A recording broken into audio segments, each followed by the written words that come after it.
जे काय प्रामुख्याने घडलं? डोंबिवलीमध्ये असलेली आयरे गावामध्ये समर्थ बिल्डिंग इमारतीला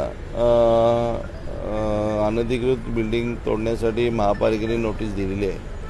आणि मग त्या संदर्भात सर्व सोसायटीचे सदस्य काल महाराष्ट्र राज्याचे उपमुख्यमंत्री सन्माननीय एकनाथजी शिंदे साहेब यांच्या कानावर ही गोष्ट गेल्यानंतर एकनाथजी शिंदे साहेबांनी आयुक्तांशी चर्चा केली की या ज्या इमारती आहेत त्या इमारती मध्ये राहणारे रहिवासी कुठेही विस्थापित होऊ नये आणि मग त्या लोकांना क्लस्टरमध्ये सामावून घेतलं पाहिजे.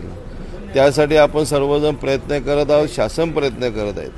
अनेक शासनाच्या माध्यमातून बैठकही झालेल्या आहेत आणि मग त्या अनुषंगाने उपमुख्यमंत्री सन्माननीय एकनाथजी शिंदे साहेबांनी आयुक्तांशी चर्चा केली आणि मग त्यांचा निरोप आल्यामुळे आम्ही सर्व समर्थ सोसायटीचे सदस्य आणि मी आमचे पदाधिकारी राजेश कदमजी, सागरजी जेदे आणि सर्व आम्ही आयुक्तांशी चर्चा केली की कुठल्या हालतमध्ये त्या इमारतीला इजा पोचू नये.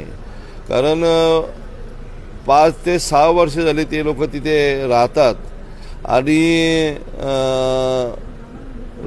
एक स्वतःची पुंजी जमा करून बँकेतनं लोन काढून थोडे थोडे पैसे जमा करून त्या इमारतीमध्ये घरं घेतलेली होती आणि त्यांना कुठल्या माहिती नव्हतं की ती बिल्डिंग अनलिगल आहे का काही आहे.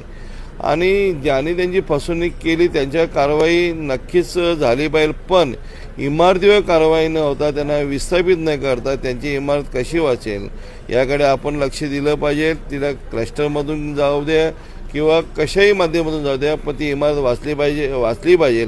या अनुषंगाने आम्ही सर्वजण आयुक्तांना भेटीसाठी आलो होतो आणि निवेदन देण्यासाठी आलो होतो.